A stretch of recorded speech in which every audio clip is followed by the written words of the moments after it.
when I was 15, I thought I was really fat, and I wasn't, because I wish I was that skinny now, but I thought I was really fat, and so what I started doing is not eating. And my mom would ask me, did you eat? And I'd say, oh yeah, I ate. But I'd eat like maybe an apple or a yogurt all day, and then I'd exercise. Well, what started happening is that I started passing out, and that really scared me. And I think it's important not to listen to what other people think of you or say about you, because other people would say that I was fat, but I wasn't, and you just need to be happy with yourself and not worry about what other people, how they see you or what they think of you.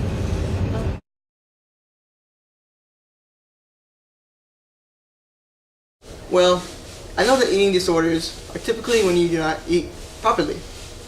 Typically people eat 3 meals a day, pretty good amount, but such as anorexia, that's not very healthy at all. That is called a disorder. That is when you eat like 2 grapes and maybe a cracker. Not healthy at all. Well, there's a number of different things that can lead to an eating disorder. One, you can come for anorexia nervosa, you can come from an unstable childhood background, such as having a lot of stress or arguments with the family, including parents. Also being highly critical of oneself, feeling inferior. Those are things that can go with anorexia nervosa. Bulimia typically comes from families who are very critical of one's outward appearance, and that make little remarks that make people feel guilty about their weight or perceived overweightness. So those are the typical kind of things that go with that. Peer pressure is obviously one area that's quite involved. If you hang around people that are doing it or fearful of their weight, you're likely to adopt behaviors that are similar to that can become addictive. The problem with both of these disorders is that the behaviors that you do make you feel like you're in control of something when you're not, and so that's what keeps people doing it over. Well, I just had a test in Health and Wellness over this, so there's like bulimia, which you binge and then you'll throw up your stuff afterwards, by gagging. Then there's anorexia, where you just don't eat, and usually you exercise excessively when you have anorexia. And then there's like another one that's just like binge eating disorder, where you just eat too much. I know they're pretty terrible. Have you seen those TV shows? Okay, have you seen the anorexic people on the TV shows? Okay, they're like skeletons. I don't think that's healthy, and they still think they're fat. That's what doesn't make any sense. Eating disorders are basically a disease that people can have. It's sort of a mental problem. I wouldn't be able to say that people can actually prevent it, but in a way you can't control your mind, so you'll be able to control your thoughts. Basically, it's a person just thinking that they're overweight when they're really not. Sometimes they can be overweight, and they just take the wrong approach to it.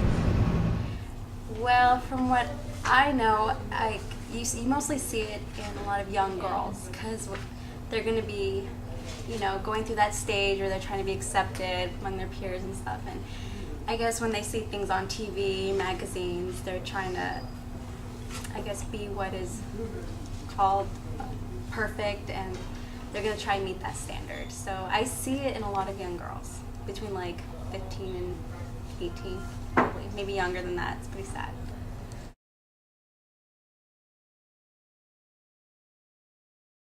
Well, there's many good ways. You can go to people for help, talk to your friends, admit it, or just straight up start eating food in general. I think the biggest way we could prevent eating disorders is the social stigma.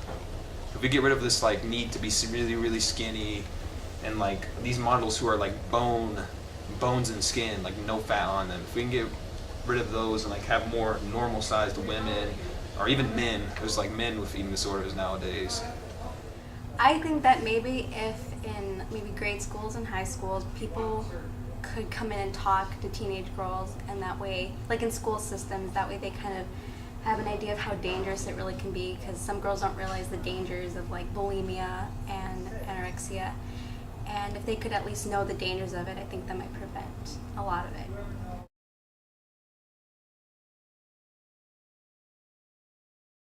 Well, the main cause, I think, is self-esteem issues.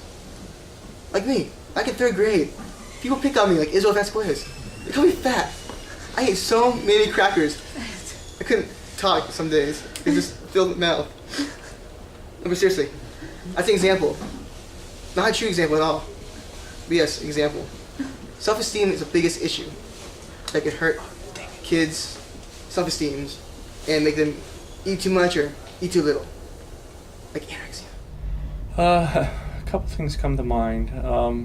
Obviously trying to stabilize home life, but that seems more impossible every day now with modern society. But looking at some of the early signs, people who are perfectionistic, people who seem to be hypersensitive to criticism, and get them into maybe therapy or support groups that would help them learn to better deal with what's going on for them.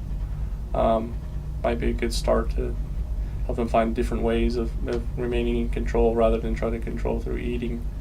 The mistaken belief is that if I control my eating, I'm controlling my life because it feels like I'm controlling something. And if we can help them realize there are other ways to control their life, they might be better able to deal with avoiding the symptoms that go along with those type of disorders. I think it's the pressure from society to be beautiful, you know, whatever that is. A lot of times it's just society. Our society has this whole picture on how people need to be super thin. The models are always excruciatingly thin. And it's kind of a pressure that you have. I know I've felt the pressure. I know all girls out there do. It can occur on guys too, but it's not as common. Girls just have this pressure to be beautiful, and if the society pressures you to do it, then you do it.